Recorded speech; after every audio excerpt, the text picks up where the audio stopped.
देश की सबसे बड़ी अदालत ने पहलगाम मामले में एक याचिका को खारिज करते हुए जो टिप्पणी की है वो चौंकाने वाला है।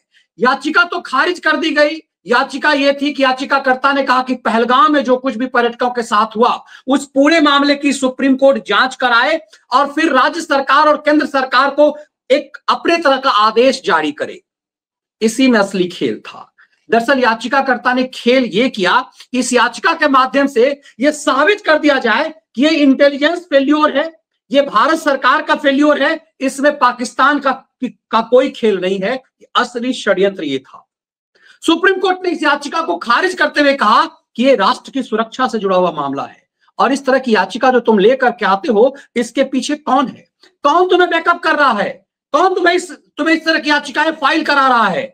इशारा आप समझ सकते हैं जो हम लोग अक्सर कहते हैं कि कोर्ट फिक्सरों का खेल। तो क्या सुप्रीम कोर्ट ने इशारा किया कि कई कोर्ट फिक्सर जो हैं इस तरह की जो याचिका दाखिल कराई जाती है वो तुम्हारे पीछे खड़ा है?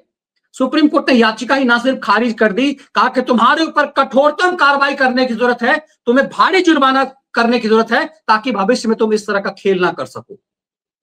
ये सुप्रीम कोर्ट का नया मिजाज बता रहा है। क्या देश उसके लिए मायने कितना है?